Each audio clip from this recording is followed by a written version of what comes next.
কোনো এক বর্ষায় নীল শাড়িতে এক ষোড়শীর প্রেমে পড়েছিলাম। আহনাফের ফোনে ছবিটার দিকে তাকিয়ে মরিন অবাক হয়ে যায়, কারণ ছবিটা তারই। ছবিতে একগুচ্ছ কদম হাতের নীল শাড়ি পরে সে বৃষ্টিতে ভিজেছে। তার মনে পড়ে সে এসএসসি কৃতি শিক্ষার্থী হিসেবে সংবর্ধনা নিতে যাচ্ছিল, কিন্তু হঠাৎই বৃষ্টিতে নামে। সময় কম ছিল, রিক্সা পাচ্ছিল না, তাই বাধ্য হয়ে বৃষ্টিতে ভিজে স্কুলের দিকে রওনা হয়। কিন্তু বৃষ্টির বেগ অত্যাধিক বাড়লে একটা যাত্রী ছাউনিতে দাঁড়ায়। সেখানকারই ছবি এটা। আর কদমগুলো তার বাসার সামনে একটা গাছ থেকে ছোট বাইকে দিয়ে পাড়িয়েছিল বান্ধবীদের জন্য। কিন্তু আহনাফের কাছে সেই দিনের ছবি কী করে এলো সে ভেবে পাচ্ছে না। আমি তুলেছি ছবিটা, সুন্দর না? আপনি কিভাবে? মানে বুঝতে পারছি না। আহনাফ অতীতের কথা মনে করে বলতে থাকে। সেদিন ড্যাডের সাথে একটা বিষয় নিয়ে বাড়ি থেকে বের হয়ে যায়। তখনই হঠাৎ বৃষ্টিতে রাস্তায় জ্যামে আটকা পড়ি। তখনই ছাউনিতে তোমায় দেখতে পাই। পৃথিবীতে এমন কিছু মানুষ আছে যাদের প্রথম দেখাতে আমার মনে অদ্ভুত টান সৃষ্টি হয়। আমারও তোমাকে দেখে তাই হয়েছে। এই মুহূর্তে সময় যেন থমকে গিয়েছে। যেন সেই মুহূর্তে আমার কি মনে হয়েছিল? আগ্রহ নিয়ে মরিন জিজ্ঞেস করে। কি? মুচকি হেসে আহনাফ বলে, আই ফাউন্ড হার। এই সেই মেয়ে যার জন্য আমি সব করতে পারি, আমার প্রাণ বোমরা। কিন্তু আমার অগোছালো জীবনের সাথে তোমাকে জড়াতে চাইনি, তাই তখন তোমাকে চলে যেতে দিয়েছিলাম। তবে মনে মনে প্রমিস করেছিলাম, যদি আবার কখনো তোমাকে নীল শাড়িতে দেখি তবে তোমাকে আমার বউ বানিয়ে ছাড়বো। আর বিয়ের পর তুমি সবসময় নীল শাড়ি পরবে। বিশ্বাস করো, সেই দিনের পর তুমি আমার অস্তিত্বে মিশে গেছো। যাকে এই ইনসিডেন্টস বলছো সেই বলছে এটা জাস্ট অ্যাট্রাকশন। আমার এক ইউরোপিয়ান ফ্রেন্ড তো আমাকে বলেই দিয়েছে আমার মধ্যে নাকি জং ধরে গেছে। আমার উচিত সুন্দরী কোনো মেয়ে দেখে তার সাথে সময় কাটানো, তাহলেই নাকি আমি ভুলে যাব। সময় কাটানো তো দূর, ওই দিনের পর অন্য কোনো মেয়েকে দেখলে বিরক্ত লাগতো। কারণ ভয় হতো, যদি বেশি ভালোবাসতে গিয়ে যদি তোমায় কষ্ট দিয়ে ফেলি। তারপর 2 বছর পর সাদাবের বাড়তিতে তোমাকে দেখে আর নিজেকে সামলাতে পারিনি, কারণ তুমি আবারও সেই নীল শাড়ি পরেছিলে। মরিন বাকরুদ্ধ হয়ে যায়। এমন ভালোবাসা সে শুধু নাটক সিনেমাতেই দেখত। তার কল্পনার বাহিরে কেউ তাকে গত 2 বছর ধরে এত ভালোবেসে গেছে, আর সেই মানুষকে সে ঠকাচ্ছে। এটা কি ঠিক? গভীর রাতে আহিয়ান নিজের ঘরে আসে। এসে দেখে ফ্লোরা গভীর ঘুমে আচ্ছন্ন। আজকাল বাচ্চার অতিরিক্ত নাড়াছাড়া আর হরমোনাল চেঞ্জের জন্য ফ্লোরা ঘুমের ওষুধ খেয়ে ঘুমায়। সেটা আহিয়ান ডক্টরের কাছ থেকে কিছুদিন আগেই শুনেছে। সে দৃঢ় পায়ে ফ্লোরার দিকে এগিয়ে যায়। তারপর তার উঁচু পেটের মধ্যে হাত দিয়ে ফিস ফিস করে বলে, hey junior, how are you doing? Doctor বলল তোমার মা অতিরিক্ত স্ট্রেস নিচ্ছে, তার প্রভাব তোমার উপর পড়ছে। সরি সোনা, বাবা তোমার মাকে কষ্ট দিচ্ছে, কিন্তু আমার যে আর কোনো উপায় নেই। কিন্তু তুমি কোনো চিন্তা করো না, বাবা সব ঠিক করে দিবে। তোমার আর তোমার মায়ের কোনো ক্ষতি আমি হতে দিব না। খুব তাড়াতাড়ি তাকে খুঁজে বের করব। আজ আহনাফের বিয়ের প্রায় 1.5 মাস হতে চলল। নীলিমা সাদাফের বিয়েটা অনেকটাই সাদামাটাভাবে করে। কারোই বাবা মা নেই, তাই ঝামেলাও নেই। এক প্রকার রেজিস্ট্রি ম্যারেজ করে নতুন বউ নিয়ে মির্জা বাড়িতে উঠে সাদাব। আব্বাস মির্জা ভাগ্নের ভালো মন্দ কিছুই বলে না, কারণ সাদাব বরাবরই তার অবাধ্য। শুধুমাত্র ছোট বোনের স্মৃতি তাই তাকে আগলে রাখা। আজকে রাতেই নিজের স্বামীকে মন থেকে আপন করে নিল মরিন। সেদিন রাতে আহনাফ নিজের ভালোবাসার কথা বললেও নিজের অতীত নিয়ে মরিনের মনে একটা দ্বন্দ্ব ছিল। কিন্তু দিনের পর দিন তার প্রতি আহনাফের পাগলামি দেখে সকল দ্বিধা কেটে যায়। দুজোড়া নবদম্পতির ভালোবাসার মধ্য দিয়ে মির্জা বাড়িতে বসন্তের আগমন ঘটে। সেই সময়টা আরও মধুর হয়ে যায় যখন আহিয়ান আর ফ্লোরার হাত ধরে মির্জাবাড়ির পরবর্তী প্রজন্ম দুনিয়ায় আসে। নীলিমা সাদাফর নতুন অতিথি আসার সুসংবাদ দেয়। ভালো সময় চোখের পলকে কেটে যায়। তেমনি মির্জাবাড়ির বসন্তটাও ধীরে ধীরে শেষ হতে শুরু করে। এক অজানা কালবৈশাখী সব লণ্ডভণ্ড করে দিতে সবার অলক্ষ্যে প্রস্তুত হতে থাকে। আহনাফ একদিন আব্বাস মির্জাকে ডেকে পাঠায়। আব্বাস মির্জা আহনাফকে বলে, আহিয়ানের পর এখন তোমার পালা। কিসের পালা? বাবা হওয়ার। যথেষ্ট বয়স হয়েছে তোমার। আহনাফ এসে বলে, কাম অন ড্যাড, তুমি টাইপিক্যাল বাবাদের মতো আচরণ করছো। সময় হলেই হবে, তাছাড়া বেবি হওয়াতে আমাদের হাত নেই। আমরা তো চেষ্টা করছি। এভাবে হবে না। শোনো, আজকে যখন সাদাপুর বউকে নিয়ে হসপিটালে যাবে তখন তুমিও তোমার বউকে সাথে নিয়ে যাবে। আমি ডাক্তার ইয়াসমিনকে ফোন দিয়ে বলবো তোমাদের দুজনের একটা চেক আপ দরকার। মাথা নাড়িয়ে সায় দিয়ে আহনাফ বের হয়ে যায়। এখন কিছু বলে লাভ নেই, তাছাড়া তার বাবা বলতে কিছু বলেনি। ইদানিং আহিয়ানের ছেলেটার সাথে যখন মরিন খেলা করে তখন আহনাফ বুঝতে পারে সে কতটা বাচ্চা পছন্দ করে। কিন্তু আল্লাহ না দিলে সেই বা কী করবে? তার সে চেক আপ হয়ে যাক, কোনো সমস্যা বের হলে চিকিৎসা নেওয়া যাবে। নীলিমা সাদাপ আর মরিন আহনাফ বিকেলে হাসপাতালে গেল, কিন্তু সমস্যা বাধায় মরিন। সে কোনোভাবেই চেক আপে রাজি হচ্ছিল না। একসময় নীলিমা আর আহনাফের জোর জবরদস্তিতে সে অপারগ হয়ে যায়। যেহেতু হাসপাতালটা নিজেদের, তার রিপোর্টগুলো সাথে সাথে হাতে চলে আসে। নীলিমার রিপোর্টে দেখে ডাক্তার বলে বাচ্চা ম্যাচিওর হয়ে গেছে, প্রস্তুত থাকতে, যে কোনো সময় পেন উঠতে পারে। এরপর আহনাফ আর মরিনের রিপোর্ট দেখতেই তার মুখটা অন্ধকার হয়ে যায়। একদিকে মরিন ভয়ে মনে মনে আল্লাহকে ডাকতে থাকে, অন্যদিকে আহনাফ জিজ্ঞেস করে কোনো সমস্যা ডাক্তার? হ্যাঁ মিস্টার মির্জা, কিভাবে বলবো বুঝতে পারছি না। আপনার স্ত্রী কি আপনাকে কিছুই বলেননি? কি বলবে? মরিনের ভয়টা ক্রমশ বাড়তে থাকে। এই যে ওনার বাচ্চার থলি নেই, যে কারণে দুটো থলি অপারেশন করে বাদ দেওয়া হয়েছে, উনি কখনোই মা হতে পারবেন না। আহনাফ কিছু বলার আগে নীলিমা চেঁচিয়ে বলে, কি যাতা বলছেন? আমার বোনের অপারেশন হলো আর আমি জানি না? প্লিজ ম্যাডাম, আপনি এভাবে উত্তেজিত হবেন না, আপনার বাচ্চার ক্ষতি হবে। আমি তো তাই বলছি, যা রিপোর্টে লেখা। নীলিমা রেগে বলে, রিপোর্টে ভুল আছে, ভালো করে চেক করুন। আপনি কিসের ডাক্তার, একটা রিপোর্ট পড়তে জানেন না? আহনাফও তাল দেয়, কিন্তু ডাক্তার ইয়াসমিন বলে, দেখুন, চাইলে আপনারা অন্য কোথাও দেখাতে পারেন, তবে তাতে সত্য বদলে যাবে না। তাছাড়া আপনারা পেশেন্টকে কিছু জিজ্ঞেস করুন না, তিনি কেন কিছু বলছেন না। সবার হুঁশ এলো সত্যিই তো, এত কিছুর মধ্যে মরিন কেন চুপ? কিন্তু নীলিমা বলতে থাকে, আপনার আজগুবি কথা শুনে আমার বোন স্তব্ধ হয়ে গেছে। ডাক্তারের কথাটা গায়ে লাগলো, তিনি দেশের সবচেয়ে নামকরা গাইনোকোলজিস্টের মধ্যে একজন, তাই তিনি সরাসরি মরিনকে বলে, তাই নাকি মিসেস মির্জা? আপনি বলুন না আমি আজগুবি কথা বলছি। মরিন তখনও চুপ, কিন্তু আহনাফ রেগে বলে, ওর কিছু বলতে হবে না, চলো এখান থেকে। তারা বের হতে নিলে ডাক্তার আবার বলে, চলে যান, কিন্তু মনে রাখবেন সত্য কোনোদিনও চাপা থাকে না। ব্যাস, এই একটা কথা মরিনের বিবেকটাকে নাড়িয়ে দেয়। সে দাঁড়িয়ে পড়ে, অস্পষ্ট স্বরে বলে, ওনার সব কথাই সত্যি।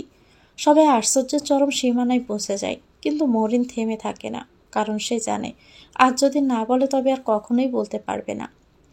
আমি মা বাবা ছাড়া আর কেউ জানে না একটা অ্যাক্সিডেন্ট যা কেড়ে নেয় নীলিমা আপুর দৃষ্টিশক্তি, মা বাবা আবার মা হওয়ার ক্ষমতা। নীলিমা চিৎকার করে বলে, তুই মিথ্যে বলছিস, যদি এমন কিছু হয় তবে আমি কেন জানি না? কারণ তুমি 1 মাস হাসপাতালে ছিলে, তাছাড়া মা চাইনি তুমি কিছু জানো। এরপর দৃঢ়ভাবে আহনাফের সামনে গিয়ে বলে, আমাকে মাফ করে দিন, আমি আপনাকে বলতে চেয়েছিলাম, কিন্তু মা আমাকে কসম দিয়েছিল। আহনাফ কারো সাথে কোনো কথা না বলে কাউকে সাথে না নিয়ে বের হয়ে যায়। এদিকে মরিন কাঁদতে থাকে। সাদাপ এত কিছুতে নীরব দর্শক হলেও আবার সে কথা বলে। মরিনের মাথায় হাত রেখে বলে, কেঁদো না, পাগলটা তোমাকে খুব বেশি ভালোবাসে তো, তাই ভাবতেই পারে না যে তুমি তার কাছে কোনো কিছু লুকাবে। নীলিমাও সান্ত্বনা দেয়, তুই কাঁদিস না বোন, সব ঠিক হয়ে যাবে। আর কে বলেছে তুই মা হতে পারবি না? শোন, আমি অন্ধ মানুষ, বাচ্চা দেখাশোনা ঠিকভাবে করতে পারবো না, বরং তুই আমার বাচ্চাটাকে বড় করিস, দেখবি সেই তোকে মা ডাকবে। হাসপাতাল থেকে তারা ফিরে দেখে আহনাফ বাড়ি ফিরেনি। অন্যদিকে ডাক্তার ইয়াসমিন আব্বাস মির্জাকে সব জানিয়ে দেয়। ফলে সবার সামনে আহনাফের দ্বিতীয় বিয়ের ঘোষণা দেয়। অনেক দিন কেটে যায়, আহনাফ বাড়ি ফিরে আসে না, এমনকি মরিনের ফোনও ধরে না। একদিন রাতে নীলিমার পেইন শুরু হয়। সাদাব নীলিমাকে নিয়ে হাসপাতালে যাওয়ার পথে অ্যাক্সিডেন্ট করে। গুরুতর অবস্থায় তাদের হাসপাতালে ভর্তি করা হয়। খবর শুনে সবাই হাসপাতালে উপস্থিত হয়, এমনকি আহনাফও। সাদাব কোমায় চলে যায়, আর নীলিমা একটা মেয়ের জন্ম দেয়। একটা নার্স এসে মরিন আর আহনাফকে নীলিমার কেবিনে ডেকে নিয়ে যায়। অক্সিজেন মাস্কের ভিতর থেকে অনেক কষ্টে বলে, ও আজ থেকে তোর মেয়ে। মিস্টার মির্জা নিজের স্ত্রী সন্তানকে আগলে রাখবেন, আপনার চারদিকে শত্রু। ব্যাস এইটুকু বলেই সে মারা যায়। আহনাফ আর মরিন বাচ্চাটাকে নিজের বলে মেনে নেয়, বাড়িও নিয়ে আসে। কিন্তু আব্বাস মির্জা স্পষ্ট জানিয়ে দেয় তিনি বাচ্চাটাকে তখনই মেনে নেবে যখন আহনাফ দ্বিতীয় বিয়ে করবে। আশ্চর্যজনকভাবে আহনাফ খুব সহজে রাজি হয়ে যায়। ঘটনার বর্তমান, বাচ্চার কান্নার শব্দে মরিন নিজের কান্না থামিয়ে মেয়েকে কোলে তুলে নেয়। মেয়ের কান্না থামাতে থামাতে বলে, তোর জন্য আমি সব করতে পারি, তুই ভাবিস না, আমি সব সামলে নেব। একটা ঘর শুধু আসবাবপত্র দিয়ে সাজানো থাকে না, বরং একটা ঘরের আনাচে কানাচে ভিড় করে সুখ দুঃখের স্মৃতি। একটা ঘর মানে একটা সাজানো সংসার। একটা মেয়ের জন্য সবচেয়ে কষ্টের হলো সে সাজানো সংসার অন্য কাউকে ছেড়ে দেওয়া। মরিনেরও কষ্ট হচ্ছে, সে ভাবছে সময় কতই না করুন, তা না হলে একসময় যে ঘরে তার আসার বিন্দুমাত্র ইচ্ছে ছিল না, আজ সেই ঘর ছাড়তে তার কেন বুক ফেটে যাচ্ছে। 2 দিন পর আহনাফের সাথে রাইসার বিয়ে, তাই আব্বাস মির্জা আগেভাগে মরিনকে ঘরটা ছেড়ে দিতে বলেছে। তাছাড়া আজকে রাইসা আসবে এই ঘরটা নিজের পছন্দসই করে সাজাতে। জেরিন এসেছে মরিনের জিনিসপত্রগুলো অন্য রুমে নিয়ে যেতে। জেরিন চলে গেলে সেই মুহূর্তে ফ্লোরা আসে। আসবো? হ্যাঁ আপু, আসুন। কোনো প্রকার বনিতা ছাড়াই ফ্লোরা বলে, বাচ্চাটাকে দেখতে এলাম। এরপর ঘুমিয়ে থাকা মেয়েটার কপালে চুমু দিয়ে একটা সোনার চেইন পরিয়ে বলে, কি নাম রেখেছ? নীলাশা। Nice name. আমি না, নীলিমা আপু যেদিন জানতে পারে মেয়ে হবে সেদিনই সাদাব ভাইয়া আর আপু মিলে নাম ঠিক করে। একটা দীর্ঘশ্বাস ফেলে ফ্লোরা। সাদাব এখন কেমন? একই রকম। আপু ফারাবিকে নিয়ে এলেন না? কোথায় সে? ন্যানির কাছে, বলে ছোট্ট নীলাশাকে কোলে নিয়ে আদর করতে থাকে। মরিনের কিছুই বলে না।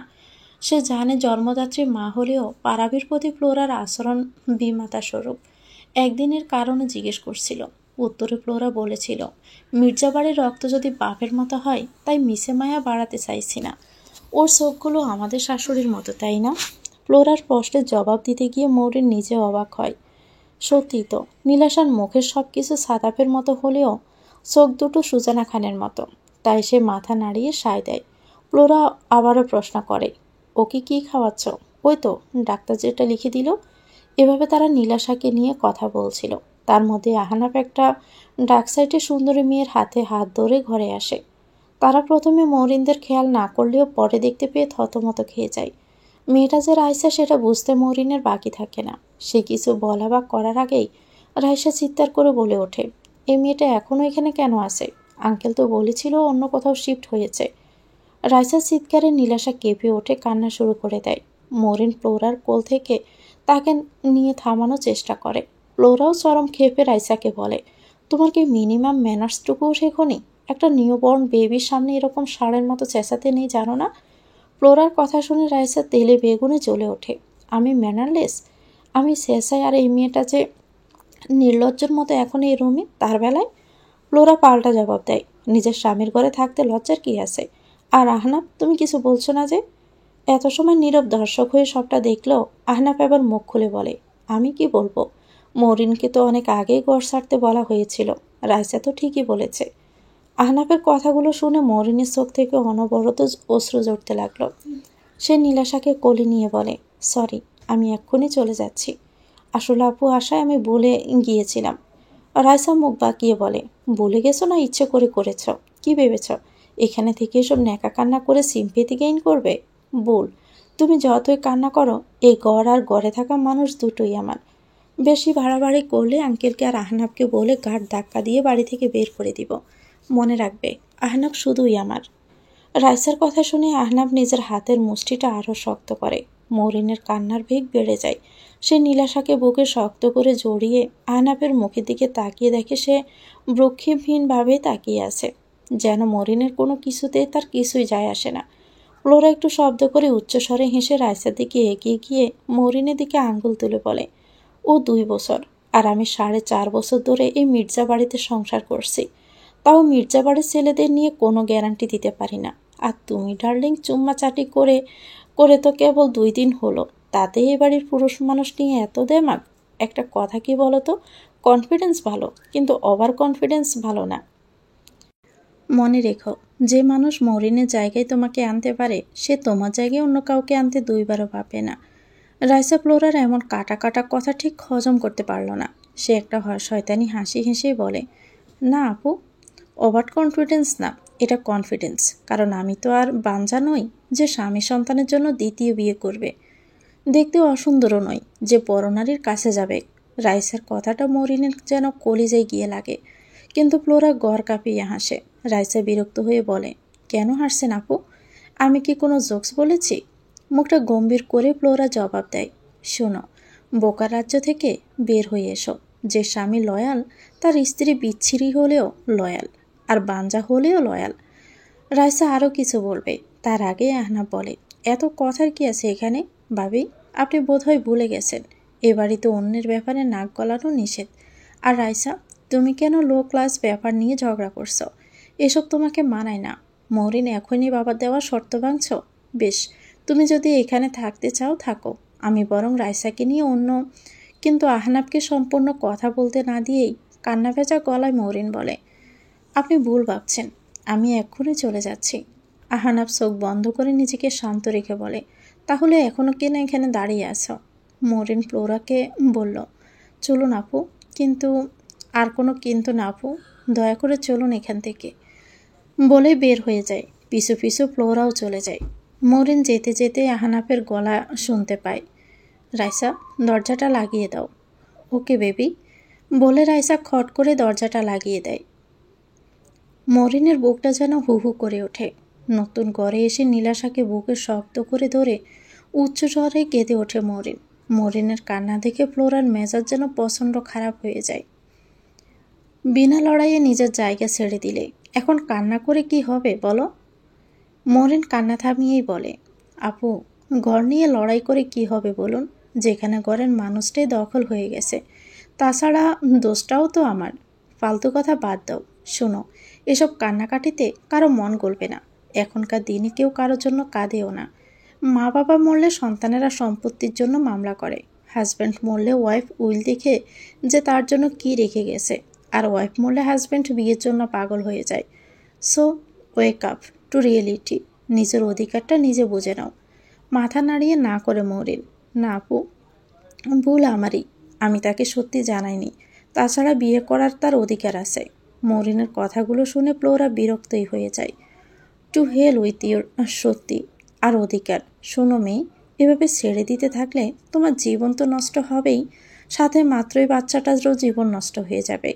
একজন মৃত্যু পথযাত্রীর মা তোমাকে নিজের বাচ্চার দায়িত্ব দিয়ে গেছে, তাই যা করবে ভেবে চিন্তে করবে। মনে রাখবে, তুমি এখন আর শুধু আহনাফ মির্জার ওয়াইফ না, তুমি এখন একজন মেয়ের মা। সুজানা খান থমথমে মুখে আব্বাস মির্জার মুখোমুখি বসে আছে, আর এক অদ্ভুত আক্রোশে ফুটে উঠেছে তার চেহারায়।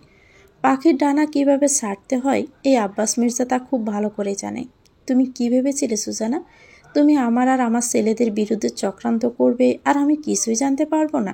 এরপর এমন কিছু করলে খান বংশের শেষ বাতিটা পর্যন্ত কিন্তু নিভিয়ে দিব। আক্রোশের সাথে সুজানা বলে, আমি ছেড়ে দিলেও উপরালা কিন্তু ছাড় দিবে না। মনে রাখিস, আল্লাহর ঘরে অন্ধকার নেই। কথাটা শেষ হতে না হতে আব্বাস মির্জা এক হাতে সুজানার ঘন কালো চুলে মুঠি ধরে টানতে টানতে বিছানায় ফেলে বলে, বড্ড বুলি ফুটেছে না? আমাকে তুই করে বলা? বলে কোমরের বেল্ট খুলে নির্মমভাবে মারতে থাকে। কিন্তু সুজানা ঠোঁট কামড়ে সবটা সহ্য করতে থাকে।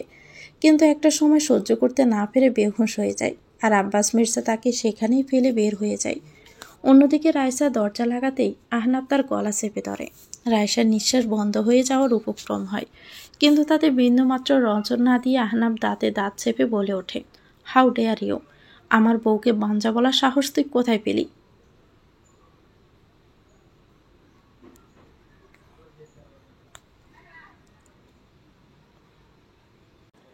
তোকে আজ আমি মেরেই ফেলবো এখানে। আহনাফের কথাগুলো রাইসার কানে গেলেও সে জবাব দিতে পারছে না। তার চোখ উল্টে গেছে আর গলা দিয়ে শুধু ঘো ঘো আওয়াজ বের হচ্ছে। রাইসার উল্টানো চোখ দেখে আহনাফ নিজের রাগকে নিয়ন্ত্রণ করে রাইসার গলা ছেড়ে দেয়। রাইসা জোরে জোরে নিঃশ্বাস নিয়ে নিজেকে স্বাভাবিক করার চেষ্টা করতে করতে বলে, সরি, আমি আসলে বুঝতে পারিনি সামান্য কথাতে তুমি এতটা রেগে যাবে। আহনাফ আর কোনো কথাই বলে না। আহনাফকে চুপ করে থাকতে দেখে রাইসা ধীরে ধীরে তার দিকে এগিয়ে যায়। এরপর দুহাত দিয়ে গলা জড়িয়ে ধরে ঢং করেই বলে, বলছি তো সরি, তবু রাগ করে থাকবে? আচ্ছা ঠিক আছে, বলো তো কি করলে তোমার রাগ ভাঙবে? I can do anything for you. Ahnaf রাইসার হাত দুটো এক ঝটকায় সরিয়ে বলে, তুমি লিমিট ক্রস করছো। রাইসা বাঁকা হাসি হেসে বলে, বেব, লিমিট তো আমরা আরও অনেক আগেই ক্রস করেছি। তুমি কি ভুলে গেছো আমরা একসাথে কত স্পেশাল নাইট স্পেন্ড করেছি? আহনাব নিজের রাগটাকে সংযত করে বলে, তুমিও ভুলে যেও না যে তুমি এখানে কেন এসেছো। আর স্পেশাল নাইট, তুমি খুব ভালোভাবেই জানো আমার কাছে ওইসবের কোনো মূল্য নেই। তুমি আর তোমার মতো সব মেয়েরা আমার কাছে বেশি আসা মেঘ। আর মরিন, সেও কি বেশি আসা মেঘ? রাইসার প্রশ্ন শুনে আহনাব চেঁচিয়ে বলে, ডোন্ট ইউ ডেয়ার! মৌরিনের সাথে নিজেকে তুলনা করার সাহস দেখিও না। ঠিক আছে, করলাম না তুলনা, তবে আমাকেও বেশি আসা মেঘ বলো না, কারণ 2 দিন পর তোমার সাথে আমার বিয়ে। তোমাকে বিয়েটা করছে শুধুমাত্র ড্যাডের জন্য। একটা শয়তানি হাসি হেসে রাইসা বলে, আই নো বেব, তবে কি বলো তো, যে কারণেই হোক বিয়েটা তো হচ্ছে, সেটাই যথেষ্ট। আমি বাড়ি যাওয়ার আগে আমি মেয়েটকে বলে দিব কি কি চেঞ্জ করতে হবে। দৃঢ় কণ্ঠে আহনাব বলে, এই ঘরে কোনো চেঞ্জ হবে না, এটা আমার আর মৌরিনের স্মৃতি। এবার রাইসা আরও শক্ত গলায় বলে, বেশ, চেঞ্জ হবে কি হবে না সেটা আঙ্কেলকে ডিসাইড করতে দাও। বাবলেশহীন হয়ে আহনাব বলে, যা খুশি করো। রাইসার কিছু না বলে বের হয়ে যায়। আহনাব একটা সিগারেট বের করে জ্বালিয়ে টান দেয়। গত 2 বছরে সে এই জিনিসটা ধরেও দেখেনি, কিন্তু সাদাফের অ্যাক্সিডেন্টের পর আবারও শুরু করেছে। এরপর ফোন বের করে কাউকে একটা কল দেয়। কাজটা হয়েছে? অপর পাশ হতে হ্যাঁ বোধক উত্তর পেতে সঙ্গে সঙ্গে ঘর থেকে বের হয়ে যায়। ফ্লোরা ঘরে এসে আলমারি থেকে একটা কাগজ বের করে আহিয়ানের হাতে ধরিয়ে বলে, সই করো। আহিয়ান কাগজটা পড়ে ছিঁড়ে ফেলে বলে, আমি কতবার বলবো তোমাকে আমি ডিভোর্স দিব না, তাই বারবার এসব পালতু কাগজ বানানো তো বন্ধ করো। ফ্লোরা চিৎকার করে বলে ওঠে, আমিও বলছি সইটা করে দাও, আমাকে মুক্তি দাও।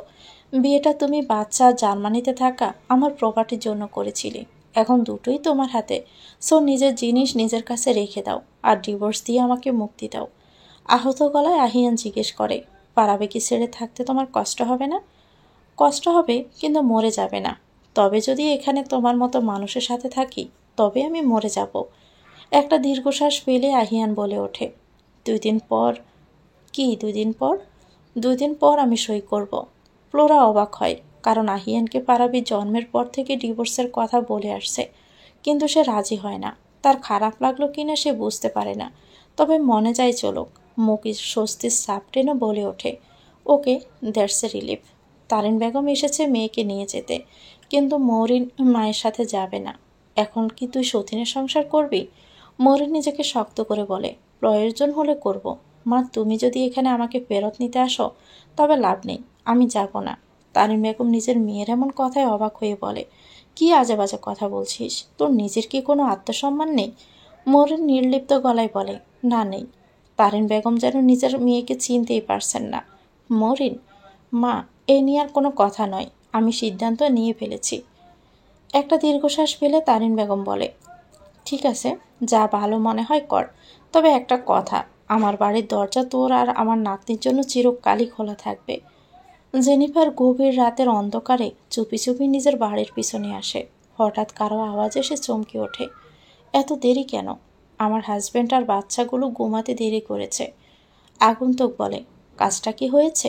ইতিবাচক শব্দ বলে একটা কিছু এগিয়ে দিয়ে বলে, আমি সব কয়টা ঘরে ক্যামেরা সেট করে দিয়েছি, আর এই পেন ড্রাইভে সব ডকুমেন্টস আছে, যা যা আপনি আনতে বলেছেন। পেন ড্রাইভটা হাতে নিয়ে আগন্তুক একটা ভয়ঙ্কর হাসি দিয়ে বলে, মির্জাদের ধ্বংসে শুরু হবে এখন। আচ্ছা, কাজটা করতে কেউ দেখেনি তো, বা সন্দেহ করেনি তো? মাথা নাড়িয়ে না করে জেনিফার বলে, আমার টাকাগুলো কালই অ্যাকাউন্টে ট্রান্সফার হয়ে যাবে। সকাল সকাল ফোনের রিংটোনে আহিয়ানের ঘুম ভেঙে যায়। ঘুমের ঘোরেই কলটা রিসিভ করে হ্যালো বলতেই অপর পাশ থেকে কেউ একজন বলে ওঠে, আপনার স্ত্রী জানে তার মা বাবাকে কে খুন করেছে?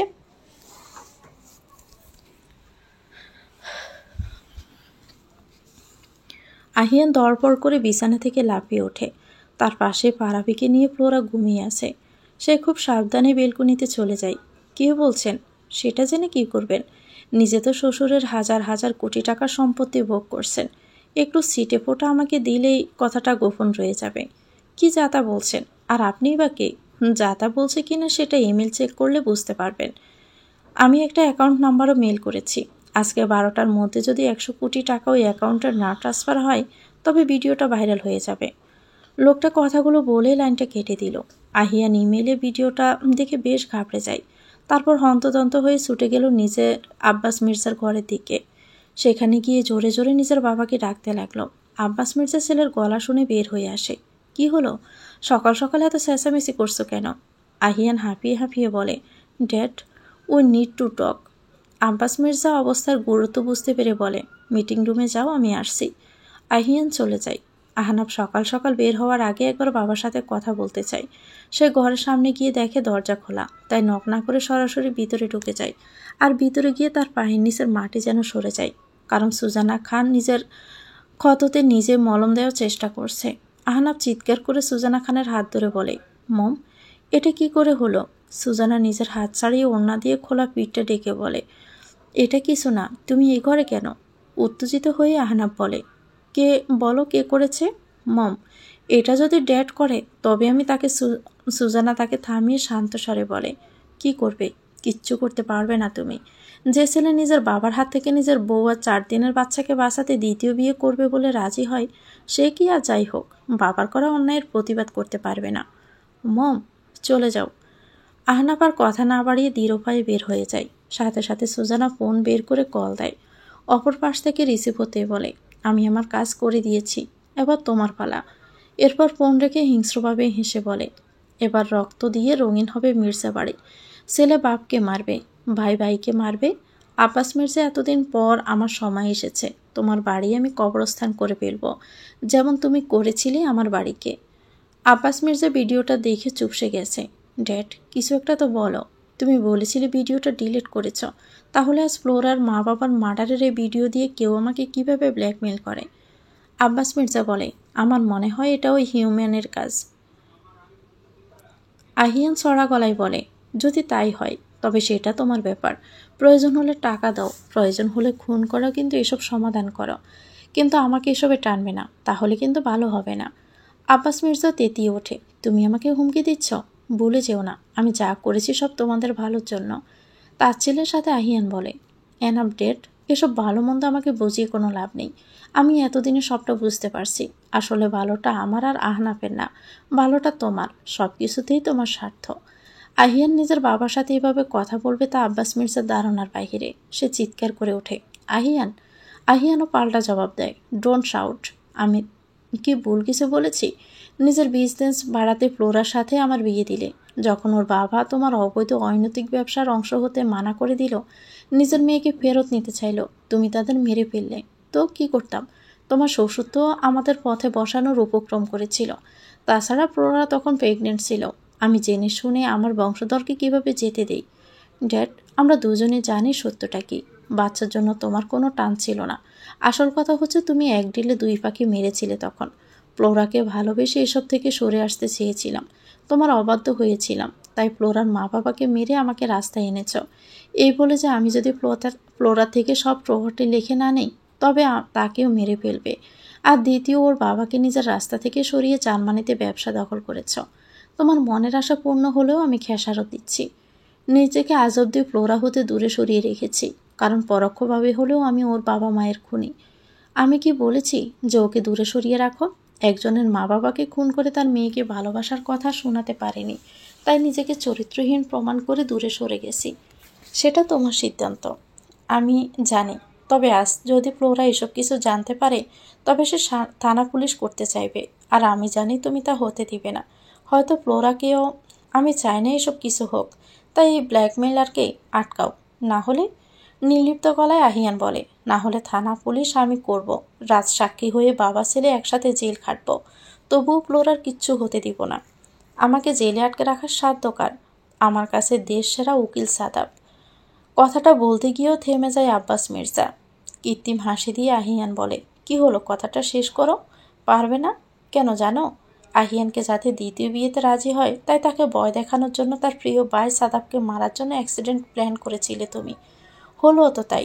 সাদাব যখন নীলিমাকে নিয়ে হাসপাতালে যাচ্ছিল, তখন তোমার লোক ট্রাক দিয়ে তাদের গাড়িতে ধাক্কা দেয়। ফলাফল ওই নীলিমা মৃত আর সাদাব কোমায়, আর আহানাপু ভয়ে বিয়েতে রাজি হয়ে যায়। কিন্তু সাদাবের এই অবস্থায় সে তো তোমার কেস লড়তে পারবে না। তুমি সব জানো। হ্যাঁ, সব জানি। আমি তো এটাও জানি সাদাবকে মারতে তুমি কোন ড্রাইভার আর কোন গাড়ি ব্যবহার করেছ। আমি খুশি হয়েছিলাম, কারণ ওই একটা ছেলের জন্য আমরা দুই ভাই মা বাবার আদর থেকে বঞ্চিত ছিলাম। আমার ভাই আমার থেকে ওকে অনেক বেশি ভালোবাসে। আমার বাবা ভাই সব বিষয়ে আমার থেকে বেশি ওকে প্রায়োরিটি দেয়। তাই তুমি যখন ওকে মারার প্ল্যান করেছিলে, তখন আমি তোমাকে কিছু বলার প্রয়োজন মনে করিনি। এমনকি ওদের বাঁচাতেও ইচ্ছে হয়নি, কারণ আমার মনে হয়েছে এবার হয়তো আমরা ওই এতিমটার ছায়া থেকে মুক্তি পাবো। তুমি জানো, ডাক্তার বলেছে কাল লাইফ সাপোর্ট খুলে দিবে। ভেবেছিলাম ফ্লোরাকে কিছু একটা বুঝিয়ে নতুন করে শুরু করব, কিন্তু এই কল আবার সব এলোমেলো করে দিচ্ছে। আহিয়ানের কথাটা শেষ করতে আহনাব হতাশ চেহারা নিয়ে ঘরে এসে বলে, সিপ্রো, তোর মন মানসিকতা এত নিস, তোর মধ্যে এত হিংসে? আহনাফের কথা শুনে আহিয়ান বলে, ও আমি নিস, আর তুই খুব উঁচু। তুই নিজের পরিবারকে বাঁচাতে করেছিস, আমিও তাই। তুই কি ভেবেছিস আমার কথায় উনি থেমে যেত? কখনোই না, উল্টো আমাকে নিয়েও চাল দিত, ফ্লোরার পারাবির ক্ষতি করত। আহনাফ আহিয়ানের কলার ধরে বলে ওঠে, তো তুই কি কিছু করতে পারতি না? আহিয়ান নিজের কলা ছাড়াতে ছাড়াতেই বলে ওঠে, আমাকে না, নিজেকে প্রশ্ন কর, তুই কি কিছু করতে পেরেছিস? তুইও তো প্রতিবাদ করতে পারিস, কিন্তু না করে সেই তো ড্যাডের কথায় ভয় পেয়ে দ্বিতীয় বিয়ে করছিস। আহনাফ চুপ হয়ে যায়, কিন্তু আহিয়ান বলতে থাকে, দেখলি তো, তোরও জবান বন্ধ হয়ে গেল। আহনাফ বলে, কি বলবো বল, বাস্তবটা তুইও জানিস। এরপর আব্বাস মির্জার দিকে আঙ্গুল তুলেই বলে, আরে এই মানুষটা তো কোনো মানুষের কাতারেই পড়ে না। এতক্ষণ চুপ থাকলেও এবার আব্বাস মির্জা খেই খেই করে ওঠে। কী সব আজে বাজে কথা বলছো তোমরা? আহনাফ জোর গলায় বলে ওঠে, ঠিকই তো বলেছি। এতগুলো মানুষকে মারা যদি বাদও দেই, তবুও নিজের ওয়াইফকে নির্মমভাবে পেটানো বাদ দিতে পারবো না। একই স্বরে আব্বাস বলে, ও তার মানে বেহাদব মহিলার সাহস এত বেড়ে গেছে যে তোমাকেও জানিয়ে দিয়েছে? আহনাফ দীর্ঘশ্বাস ফেলে বলে, এবার তো মুখটা সামলাতে পারেন। বলে যাচ্ছেন কেন? উনি আমার মা, তাছাড়া মম কিছু বলেনি, আমি নিজেই দেখেছি। শোনো, এসব আমাদের স্বামী স্ত্রীর মধ্যেকার ব্যাপার, তুমি দূরে থাকো। কৃত্রিম হাসি দিয়ে আহনাফ বলে, বাহ, তাহলে আমার আর মরিনের মধ্যে তুমি কেন এসেছ? কেন আমাকে হুমকি দিচ্ছ রাইসাকে বিয়ে করার জন্য? তোমার ভালোর জন্য। আমার না, নিজের জন্য করছো, রাইসার বাবার প্রপার্টির জন্য। আচ্ছা, তোমার এত আছে, তাও কেন এমন করো? আর কত লাগবে তোমার? তবে তুমি যাই করো, আমি রাইসাকে বিয়ে করছি না। শক্ত গলায় আব্বাস মির্জা বলে, বিয়ে তোমাকে করতেই হবে, না হলে আমি কি করতে পারি তুমি জানো। কি করবে? মেরে ফেলবে? ফেলো, তবে একটা কথা মনে রেখো, আমার বউ বাচ্চার গায়ে যদি ফুলের টোকাও লাগে, আমি তোমার সাম্রাজ্য ধ্বংস করে দিব, আর তোমাকেও। আমাকে হুমকি দিচ্ছ? কৃত্রিম হাসি দিয়ে আহনা বলে ওঠে, তোমারই তো ছেলে। আহনা, ভুলে যেও না, তুমি এখনও আমার বাড়িতে থাকো। ভুলে যাইনি, তবে তুমি ভুলে যাও আহনাফ নামে তোমার কোনো ছেলে আছে, কারণ আজই আমি আমার বউ বাচ্চাকে নিয়ে বাড়ি ছেড়ে চলে যাব। বলে আহনা বের হয়ে যাবে, তখনই দরজার পাশ থেকে একটা ছায়া সরে গেল। অন্যদিকে আহিয়ান বলে, আমার এখন সত্যিই হিংসা হচ্ছে। যদি আহনাফের মতো হতে পারতাম, তবে আজ এমন হতো না, কিন্তু এখনও দেরি হয়নি। যদি এই ভিডিও কোনোভাবে ফ্লোরার হাতে পড়ে, তবে তোমার সব শেষ। তোমার ভাইয়ের বিয়ে না হয় বন্ধ করলাম, কিন্তু এই ভিডিওর কিভাবে কি করব? 100 কোটি চেয়েছে, পাগল নাকি? টাকা কি গাছে ধরে? চাইলেও দিয়ে দিতে হবে? হ্যাঁ, দিতে হবে। যদি পরে চাই তাহলেও দিতে হবে। প্রয়োজনে সব কিছু দিয়ে দিবে, তবুও আমার আর ফ্লোরার সংসার বাঁচাবে। মায়ের ভালোবাসা পাইনি, তুমি দূরে ছিলে তখন নিজের ওয়াইফ আর ছেলেকে হারাতে হয়। তবে আমি কি করব আমি নিজেও জানি না। কথাটা বলে আহিয়ানও চলে যেতে দরজার আড়াল থেকে রাইসা বের হয়ে ঘরে এলো। তবে কি বিয়েটা হবে না আঙ্কেল? আব্বাস মির্জা জোর গলায় বলে, আমি যখন বলেছি তখন হবে, তার জন্য আঙ্গুল পাকাতে হবে। আমি ভালো ভালোই কাজ সারতে চেয়েছিলাম, কিন্তু ওরা তা হতে দিল না। কি করবে তুমি? করব কিছু একটা, কিন্তু তোমার সাহায্য লাগবে। আহিয়ানকে বিয়ে করার জন্য আমি সব করতে পারি। তুমি কি বলে গেছো? শুধু ওর জন্য আমি আমার বাবাকে জেলে পাঠিয়েছি, কারণ সে বিয়েতে রাজি হয়নি। সেজন্যই তো নিজের ছেলে মেয়েদের থেকে তোমার উপর ভরসা করি। আমাদের যা করার এখন করতে হবে। আহনাফ যখন বলেছে থাকবে না, তখন নিশ্চিত সে বাড়ি থেকে বের হবে। তুমি ওর বউ আর বাচ্চাকে রাস্তা থেকে তুলে নাও। কিন্তু কোনো কিন্তু না, কোনো প্রশ্নও না। যদি বিয়ে করতে চাও তবে যা বলছে তাই করো। Okay uncle. আহনাফ মরিনের ঘরে এসে মরিনকে জড়িয়ে ধরে কাঁদতে থাকে। মরিন পুরো হতভম্ব হয়ে যায়। কি হয়েছে আপনার? আপনি কাঁদছেন কেন এভাবে? সরি। সরি। কি হয়েছে বলবেন তো? আহনাফ মরিনকে ছেড়ে দিয়ে নীলাশাকে কোলে নিতে নিতে বলে, সব পরে বলবো, এখন এই বাড়ি থেকে চলো, আমাদের হাতে সময় নেই। আমার বাবা তোমার আর মেয়ের কোনো ক্ষতি করার আগে আমাদের এই বাড়ি ছাড়তে হবে। কিন্তু মরিনের বলা কথা শুনে সে দাঁড়িয়ে যায়। কিন্তু আপনি রাইসাকে বিয়ে করবেন। আপনি তো এই শর্তে রাজি হয়েছেন। বিয়ে করলে উনি নীলিমা আপু আর সাদাব ভাইয়ের মতো আমাকে আর নীলাশাকেও মেরে ফেলবে না তো? সেটাই তো আপনার বাবা বলেছিলেন। তাহলে এখন কেন আবার উনি আমার আর আমার মেয়ের ক্ষতি করবেন? আহনাফ অবাক হয়ে বলে, তুমি সব জানো? মরিন মুচকি হেসে বলে, আপনি কি ভেবেছেন আমি আপনার দ্বিতীয় বিয়ে এমনি এমনি মেনে নিয়েছি? সেদিন যখন আপনার বাবা আপনাকে হুমকি দিচ্ছিল যে আপনি রাইসাকে বিয়ে না করলে আপনার প্রিয় বন্ধু ভাই সাদাবকে মেরে ফেলবে, আমি শুনে ফেলেছিলাম। শুধু আমি না, নীলিমা আপুও শুনেছিল। অবাক হয়ে আহনাফ বলে, কি নীলিমা সব জানতো? মহরিন মাথা নাড়িয়ে সম্মতি দেয়। সেজন্যই হাসপাতালে আপনাকে ওভাবে বলেছিল। তাহলে ওরা এ বাড়ি থেকে বের হয়ে যায়নি কেন? যেতে চেয়েছিল, তাই তো সে রাতে মিথ্যে লেবার পেনের বাহানা দিয়ে বের হয়েছিল, কিন্তু ভাগ্য সহায় হলো না। আপনার বাবা তাদের মেরে দিল। তখনই আমি বুঝতে পেরেছিলাম আমার মা ঠিকই বলেছিল। উনি আব্বাস মির্জা সব আইন কানুন নিজের পায়ের নিচে রাখে। ওনার সাথে লড়াই করার শক্তি আমাদের নেই। তাই যখন আপনার বিয়ের কথা হলো মেনে নিলাম, কারণ এতে এই বাচ্চাটা বেঁচে যাবে। তাহলে এখন কেন উনি আমাদের ক্ষতি করবেন? শেষের কথাগুলো এরকম চিৎকার করে বলল মরিন, আমি বিয়ে না করছি। কি? কিন্তু কেন? আপনার মাথা ঠিক আছে? না, মাথা আগে ঠিক ছিল না, এখন হয়েছে। বাবার অন্যায়টাকে প্রশ্রয় দিয়েছি। তার কথা শুনে তোমার সাথে বাজে ব্যবহার করেছি। ভুল করেছি, কিন্তু আর না। আমরা এর বিরুদ্ধে লড়বো, আর তার জন্য আগে এই বাড়ি থেকে বের হতে হবে, চলো। নীলাশাকে আহনাফের কোল থেকে নামিয়ে বিছানায় শুইয়ে দেয় মরিন। এরপর খুব শান্ত গলায় বলে, আমি যাব না। আর না, আপনিও কোথাও যাবেন। আর আপনি আমার সাথে বাজে ব্যবহার করছেন আমার একটুও খারাপ লাগেনি, কারণ সত্যটা আমি জানতাম। আমার শুধু আপনার কষ্ট দেখে খারাপ লাগতো। কিন্তু সব বৃথা হয়ে যাবে। উনি নীলাশার ক্ষতি করে দিবেন, তাই আপনি চুপচাপ কাল রাইসাকে বিয়ে করবেন। আহনাফ ও নাসরবান্দা, মরিন পাগলামি করো না। মরিন এবার পাগলের মতো চিৎকার করে বলে, পাগলামি আমি না, আপনি করছেন। উনি আমাদের মেরে ফেলবেন। শুনুন আহনাফ, ন্যায় অন্যায় যাই হোক, আজ অবধি আপনার সব কথা আমি শুনেছি। আজ আমার একটা কথা শুনুন প্লিজ। আমি এই বাচ্চার প্রাণ ভিক্ষা চাইছি। মরিনকে আস্তে টেনে বিছানায় বসিয়ে ওর পায়ের কাছে বসে, তারপর হাত ধরে বলে, জানি তোমাকে আমি অনেক কষ্ট দিয়েছি, কিন্তু তোমার এই কথা আমি রাখতে পারবো না। না আহনাফ, শান্ত হও, আমার কথা শোনো, বলো বিশ্বাস করো আমাকে। মাথা নাড়িয়ে সম্মতি জানায় মরিন। তাহলে চলো, আমি কথা দিচ্ছি তোমার আর আমার মেয়ের কিচ্ছু হতে দিব না। মরিন আর কোনো কথা না বলে বাচ্চাকে নিয়ে আহনাফের সাথে বেরিয়ে যায়। এদিকে আব্বাস মির্জা সুজানার কাছে এসে আরও দুগা লাগিয়ে বলে, আমার ছেলেকে আমার বিরুদ্ধে খেপিয়েছিস কোন সাহসে? আমি কিছু করিনি, বেশ মেনে নিলাম, কিন্তু যদি কিছু করিস তবে জানিসই আমি কি করতে পারি। বলে সে আবারও বের হয়ে গেল। আর সুজানা বলে, কাউকে সহ্যের বাহিরে কষ্ট দিতে নেই। আমি সবটা তো মেনেই নিয়েছিলাম, কিন্তু তুমি নতুন আঘাত দিয়ে আমার ধৈর্যের বাঁধ ভেঙে দিয়েছ। এবার রক্তের খেলা হবে।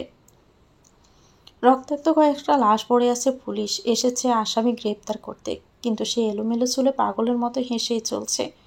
কিছু সময় পূর্বে আহনাফ যখন মরিনকে নিয়ে বের হবে, তখনই মাঝপথে বন্দুকধারী কয়েকজন এসে মরিন আর নীলাশাকে উঠিয়ে নিয়ে যায়। বডিগার্ড না থাকায় কেউ কিছু করতে পারেনি। আহনাফের মনে হচ্ছে ওদের নিয়ে যাওয়ার সময় মরিন কান্নারত চোখ যেন বারবার বলছিল, আপনি কথা রাখতে পারেননি আহনাফ, আপনি পারেননি। আহনাফ পাগলের মতো মির্জা বাড়িতে ছুটে যাওয়ার কথা, কিন্তু না, সে দৃঢ়ভাবে পুলিশ স্টেশনের দিকে যায়। আব্বাস মির্জা চিৎকার করে বলে, আমার বাড়িতে পুলিশ শুধু পাহারা দিতে আসে, আর তোদের এত সাহস আমাকে ধরে নিতে এসেছিস? আব্বাস মির্জার সামনে দাঁড়িয়ে থাকা কম বয়সী এসআই ফরিদ, রক্ত গরম, অবশ্য অসম্ভব সৎ, কারো কোনো ভয় তার নেই। সেও পাল্টা জবাব দেয়, মুখ সামলে কথা বলুন মিস্টার মির্জা, আপনি অন ডিউটি অফিসারের সাথে খারাপ ব্যবহার করছেন। হবেন আপনি আব্বাস মির্জা, হতে পারে আপনার কথায় দেশের সরকার চলে, কিন্তু আমি আইনের কথায় চলি, আর সেই আইন অনুসারে আপনি এখন মরিন আর নীলাশা কিডন্যাপের প্রাইম সাসপেন্ড, আর কমপ্লেন করেছে আপনার নিজের ছেলে, তাই থানায় তো যেতেই হবে। আপনি প্রয়োজনে নিজের উকিলের সাথে কথা বলতে পারবেন, কিন্তু থানায় গিয়ে। আব্বাস মির্জা খুব অসহায় বোধ করছে। তার এই মুহূর্তে সাদাবকে প্রয়োজন ছিল। নিজের অকর্মা ছেলেদের উপর যতটা না রাগ হচ্ছে, তার চেয়ে বেশি নিজের উপর রাগ হচ্ছে। তখনই সাদাবের গাড়ির অ্যাক্সিডেন্ট না করিয়ে ওই মেয়েটাকে মেরে ফেললেই ভালো হতো, আজ এত কিছু হতো না। তাই আর এই অফিসারও ঘুষ খাওয়ার মতো না। সে ইতিমধ্যে পুলিশ মন্ত্রী সবার সাথে যোগাযোগ করেছে, কিন্তু সবাই সাহায্য করতে না করে দিয়েছে। আব্বাস মির্জা কিছুটা নত হয়ে বলে, সরি অফিসার, মাথা ঠিক ছিল না। আমাকে কি গ্রেপ্তার না করে পারা যায় না? বুঝতেই পারছেন, একবার এই নিউজ মিডিয়াতে চলে গেলে টিউলিপ ধ্বংস হয়ে যাবে, শেয়ার বাজারে ধস নামবে। সরি মির্জা সাহেব, আমি নিরুপায়। একমাত্র যদি আপনার ছেলে কমপ্লেন তুলে নেয়, তাহলেই গ্রেপ্তার এড়ানো সম্ভব। আব্বাস মির্জা বুঝতে পারে সে বাজে ফেসে পড়েছে। বাধ্য হয়ে একটু আড়ালে গিয়ে ফোন দেয় আহনাফকে। সে ফোন রিসিভ করতেই বলে, তোমার মাথা খারাপ হয়ে গেছে? তুমি পুলিশ স্টেশনে কেন গেছো? তুমি জানো এই পরিণাম কি হতে পারে? আহনাফ খুব সহজে বলে, ড্যাড, পরিণামের ভয় করলেই এখানে আসতাম না। আমি বলেছিলাম আমার স্ত্রী সন্তানের গায়ে ফুলের টোকা লাগলেও তোমাকে ধ্বংস করে দিব। আহনাফ, পাগলামি করো না, কমপ্লেন তুলে নাও, বাড়ি ফিরে এসো। কি হলো আব্বাস মির্জা, ভয় পেলেন নাকি? আহনাফ, চিৎকার করে লাভ নেই ড্যাড, আমি পুলিশ স্টেশনেই আসছি, চলে এসো। তুমি এলে নীলিমা সাদাফের অ্যাক্সিডেন্ট কেসটাও মার্ডার কেসে ডাইভার্ট করব। আব্বাস মির্জা বুঝতে পারে এ ছেলে হাতের বাহিরে চলে গেছে। Ahnaf, we can make a deal with devil. মন সায় দিচ্ছে না। আব্বাস মির্জা আবার নিজের শেষ কার্ড খেলে দেয়, আমি তোমার বউ বাচ্চাকে ফেরত আনছি, আর রাইসাকে তোমার বিয়েও করতে হবে না। বিনিময়ে তুমি কমপ্লেনটা তুলে নাও। কী গ্যারান্টি আছে আপনি কথার খেলাপ করবেন না? 1 ঘন্টার জন্য আমাকে বিশ্বাস করে বাড়ি ফিরে এসো। আহনাফ ফোনটা কেটে দেয়। তখনই এসআই ফরিদের ফোনে কল আসে। অন্য পাশের কথা শুনে সে বলে ওঠে, আর ইউ শিওর? ওকে। এরপর আব্বাস মির্জার দিকে তাকিয়ে বলে, আমরা এখনকার মতো চলে যাচ্ছি, কিন্তু 2 ঘন্টা পর এসে আহনাফ মির্জা ও তার স্ত্রী সন্তানকে সহি সালামতে না দেখলে আপনাকে নিয়ে যাব। পুলিশ চলে যেতে আব্বাস মির্জা রাইসাকে ফোন দিয়ে মরিনা নীলাশাকে নিয়ে ফেরত আসতে বলে। রাইসা কথা মতো ওদের নিয়ে ফেরত আসে, আর আহনাফও তখনই আসে। মরিন ও আহনাফ যখন চোখের পানিতে তাদের পুনর্মিলনীতে ব্যস্ত, তখনই রাইসা আব্বাস মির্জাকে প্রশ্ন করে, আঙ্কেল কি হচ্ছে এটা? আব্বাস মির্জা বুঝতে পারে আর যাই হোক ছোট ছেলেকে বাগে আনা যাবে না, তার চেয়ে পাগল মেয়েটাকে বোঝানো সহজ হবে। সরি রাইসা, কিন্তু যেখানে আহনাফ তোমাকে চায় না সেখানে। রাইসা চেঁচিয়ে বলে ওঠে, চায় না মানে কি? আপনি কথা দিয়েছেন, আর তুমি সেমলেস গার্ল ছাড়ো ওকে। রাইসার কথা শুনে উচ্চস্বরেই হেসে ওঠে মরিন। নীলাশাকে আহনাফের কাছে দিয়ে রাইসার গালে ঠাস করে একটা স্বর বসিয়ে দেয়। ইউ। রাইসা কিছু বলার আগে আরেকবার থাপ্পড় দিয়ে বলে, আমার স্বামী আমি জড়িয়ে ধরি, সুমো খায় তোর কিরে? কি ভেবেছিস আমি দুর্বল না? আমি শুধু মেয়ের জন্য চুপ করেছিলাম, তাতেই তো যে পাখনা গজিয়েছে। আজকে আমার মেয়ে নিরাপদ, আমার স্বামী আমাদের নিরাপত্তা দিয়েছে, তাই কাউকে আমি আর ভয় পাই না। আজই তোর পাখনা কাটবো, তোকে তো আমি। এই বলে রাইসা মরিনের দিকে এগিয়ে যেতেই আহনাফ তাদের বডিগার্ডদের ইশারা করে, সাথে সাথে তারা রাইসাকে ধরে ফেলে। কি করছো? ছাড়ো আমাকে। আঙ্কেল। আব্বাস মির্জা কিছু বলার আগে আহনাফ বলে, আঙ্কেলকে ডেকে এখন আর লাভ নেই, তুমি এখন থেকে থানায় যাবে, তোমার বিরুদ্ধে প্রমাণ আমি একটু পর দিয়ে আসব, নিয়ে যাও একে। আব্বাস মির্জাও কিছু বলে না, কারণ এখন কিছু বললে আহনাফ ওকেও পুলিশে ধরিয়ে দিয়েবে। সে একটা কথা বুঝতে পেরেছে, ছেলেরা বড় হলে তাদের নিয়ন্ত্রণ করা যায় না, বরং তাদের নিয়ন্ত্রণে চলে যেতে হয়। আজকে দুই ছেলেই তার হাতের বাহিরে। এখন ছোটটা এমন করলে একটু আগে বড়টা 100 কোটি কার নামে দিয়ে দিয়েছে। আব্বাস মির্জা মনে মনে বলে, আমার সময়টা খারাপ চলছে, 2 নম্বর ব্যবসায় ভয়াবহ ধরা খেয়ে গেছি, তার উপর কিছুদিন পর পরেই কেউ না কেউ ব্ল্যাকমেল করে টাকা নিচ্ছে। কেউ তো আছে একজন মাস্টার মাইন্ড, সঠিক সময়ে আসতে দাও, তোমাদের সবাইকে আমি উচিত শিক্ষা দিয়েই ছাড়ব। এরপর সবাই সবার ঘরে চলে যায়। আহনাফ এসে পরিদের সাথে কথা বলছিল, আর মরিন নীলাশাকে খাওয়াচ্ছিল। হঠাৎই গুলির বিকট আওয়াজে পুরো বাড়ি কেঁপে ওঠে। তারা দৌড়ে সেই আওয়াজ সেদিকে আসছে সেদিকে চলে যায়, গিয়ে দেখে আব্বাস মির্জা নিথর দেহ মাটিতে পড়ে আছে, আর আহিয়ান রক্তে মাখামাখি হয়ে যন্ত্রণায় কাটাচ্ছে। সবচেয়ে অবাক করা বিষয় হলো তাদের দিকে বন্দুক তাক করায় আছে তাদের নিজেদের স্ত্রী সুজানা আর ফ্লোরা। আহনাফের মুখ থেকে শব্দ বের হচ্ছে না। সুজানা আহিয়ানের পাশে গিয়ে বসে বলে, তোমার জন্য কষ্ট হচ্ছে, তুমি সবসময় প্রশ্ন করতে না যে আমি কেন তোমাদের দুই ভাইকে সাদাপের মতো ভালোবাসি না। আজ নিজের প্রশ্নের জবাব নিয়ে মরো। তোমরা আমার কেউ না, আমি তোমাদের দুই ভাইয়ের মাও নই, আমি সাদাপের মা। আমি সুজানা খান, ওয়াইফ অফ শামীম আহসান খান, যাকে তোমার ক্রিমিনাল বাবা খুন করেছে। আমার স্বামী তোমার বাবার বিয়ে ছিল, সাদাফের বয়স যখন 3 মাস মাত্র, সেই সময় একদিন তোমার বাবা আমাদেরকে আমার স্বামীর সাথে দেখে। তারপর আমার সৌন্দর্যে এতই পাগল হয় যে আমাকে অনৈতিক প্রস্তাব দেয়। আমি তাকে অপমান করি, তাই সে শামীমকে বলে আমাকে বিক্রি করতে। শামীম খুব ঠান্ডা মাথার মানুষ ছিল, সে তৎক্ষণাৎ কোনো কিছু বলে না, কিন্তু ওই দিনই আমাকে নিয়ে তোমার মায়ের কাছে আসে বিষাদ দিতে। তোমার তখন 18 মাস আর তোমার ভাই মাত্র 15 দিনের। তোমার মা সব শুনে উত্তেজিত হয়ে তোমার বাবাকে জিজ্ঞেস করে, কিন্তু তিনি অস্বীকার না করে উল্টো সবার সামনে বলে দেয় সে যেভাবেই হোক আমাকে হাসিল করবে। এতে তোমার মা তোমার বাবাকে ডিভোর্সের হুমকি দেয়, তোমাদের নিয়ে চলে যাবে বলে। তাতেই লোকটা রেগে গিয়ে তোমার মা আর আমার স্বামীকে গুলি করে মেরে ফেলে। কথাগুলো বলে একটু দম নেয় সুজানা, তারপর আবারও শুরু করে। এরপর আমাকে জোর করে বিয়ে করে, এর 4 দেওয়ালে বন্দি করে ফেলে, আমার বুক থেকে দুধের বাচ্চাটাকে নিয়ে যায় আর তোমাদের তুলে দেয় আমার কোলে। নিজের সন্তানকে বাঁচাতে তোমাদের দেখাশোনা করতে থাকি, কিন্তু কখনোই ভালোবাসতে পারিনি কিংবা আপন করে নিতে পারিনি। এরপর রাগে একদিন তোমার গায়ে হাত তুলে ফেলি, তখন সে সাদাবকে নিজের ভাগ্নের পরিচয় দিয়ে মির্জা বাড়িতে আনে আমাকে কন্ট্রোল করতে।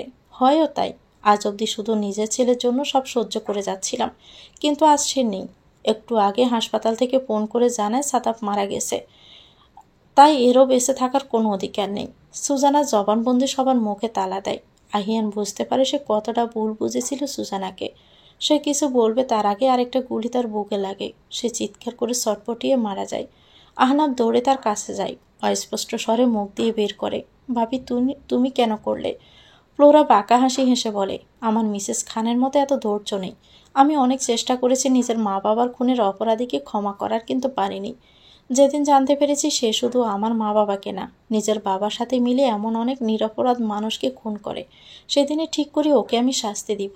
একে খুন না করে প্রতিশোধের অনেক চেষ্টা করেছি, শত হোক ভালোবাসি তো। মিসেস খানের সাথে মিলে কত প্রমাণ একসাথে করেছি, কত জায়গায় গোপনে পাঠিয়েছি, কিন্তু সবাই এদের কাছ থেকে টাকা নিয়ে এদের কাছে প্রমাণ বিক্রি করে। তাই আজকে সব শেষ করলাম। শেষ আশা ছিল আমার মা বাবার মার্ডার আর এদের কনফিকেশন, কিন্তু তাতেও লাভ হলো না। কেউ এলো না। সবাই বলে মির্জাদের বিরুদ্ধে যাবে না, তাই বাধ্য হয়ে নিজের হাতে কাজটা করেছি। পুলিশ এসে ফ্লোরা সুজানাকে নিয়ে যায়। যাওয়ার সময় সুজানা মরিনকে বলে, আমার ছেলেটা শেষ নিঃশ্বাস অবধি জানতে পারেনি তার মা বাবার নাম। অনেক কষ্ট পেয়েছে। তার শেষ অংশটা তোমার কাছে রইল, যত্নে বড় করো। অন্যদিকে ফ্লোরা আহনাফ আর মরিনের উদ্দেশ্যে বলে, তোমাকে মারেনি কারণ তুমি তোমার বাবার করা পাপের সাথে যুক্ত নয়। তোমার বাবার সব 2 নম্বর ব্যবসা আমি নষ্ট করেছি। প্রতিশোধ তো নিয়েছি, কিন্তু নিজের ছেলেটাকে এতিম করে দিয়েছি। তারপর একটা দীর্ঘশ্বাস পেলে আবার বলে, একটা মায়ের প্রাণপোমরা তার সন্তান। তোমার বাবা সে সন্তানকে জিম্মি করে একটা মাকে 28 বছর টর্চার করেছে। মির্জাদের ধ্বংস তো নিশ্চিতই ছিল। আমার ছেলেকে তোমাদের ভরসায় রেখে যাচ্ছি। প্লিজ ওকে ভালো মানুষ হিসেবে গড়ে তোলো। ওদের চলে যাওয়ার পথে তাকিয়ে থাকে মরিন আর আহনাব। তাদের সাথে রয়ে যায় 2টি নতুন জীবন, তাদের প্রাণভোমরা নীলাশা আর পারাবি। তো ভিউয়ার্স, গল্পটির নাম হচ্ছে প্রাণভোমরা। এটা গল্পের শেষ অংশ। গল্পটি কেমন লেগেছে কমেন্ট করে জানাবেন। ভালো লেগে থাকলে লাইক দিয়ে দিবেন, চ্যানেলটিকে সাবস্ক্রাইব করে আমাদের সাথে থাকবেন।